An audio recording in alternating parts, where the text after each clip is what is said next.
But for more, I do want to go ahead and welcome in Alicia. She's an attorney, Alicia O'Neill, one of the lawyers involved in this litigation. Thank you for your time, Alicia.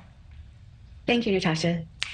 I've got to ask you some tough questions, and I'm going to read you this one. So this is what it says. The Society for Maternal Fetal Medicine has said that the weight of evidence is inconclusive. It is too early to link Tylenol to autism and ADHD. What do you make of that? I would encourage them and everyone to review the science for themselves, to go back and look at all of the studies that are showing and have shown an association between acetaminophen use during pregnancy and autism in children. Some of the studies show as much as a 2 and 3 times risk.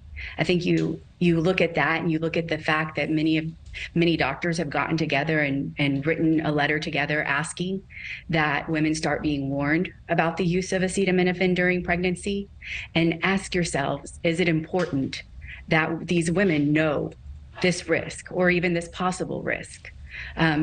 Who wouldn't want to know that? I know that when I was pregnant, I avoided absolutely everything that I thought could be harmful in any way, but no one ever told me or even mentioned that there was any chance of an increased risk of autism by taking acetaminophen. Well, that current study out there, it's from the NIH, and it suggests that it's only conducted using about 1,000 women. It lacks conclusive findings. The question is your law firm working with a group of scientists to conduct its own studies? Well, that study obviously is not the only study out that's linking acetaminophen to autism. There are many, many studies from many different countries conducted in a variety of ways.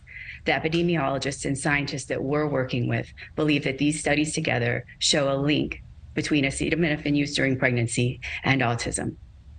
Do you believe that we're going to have more studies come out that show that direct relationship? I believe that the studies that we already have show that relationship, but I also believe that more science will be developed. I think that the question we have to ask each other and ask ourselves is when will we hold companies accountable when they should have known or knew that there was a link like this between their product and a harm, and they still advertised it, and they still kept selling it and making a profit off of it? Well, you kind of just answered my next question. Is it the drug maker that you think is responsible? Is it the doctors? Who's at fault here, do you think?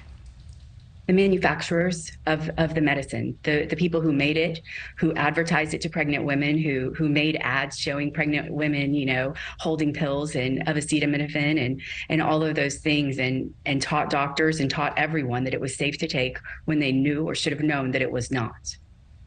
Alicia O'Neill, thank you so much again. Yes, ma'am. Thank you. Thank you for watching. Go to newsnationnow.com to find News Nation on your television provider. And don't forget to click the red subscribe button below to get more of News Nation's fact-driven, unbiased coverage.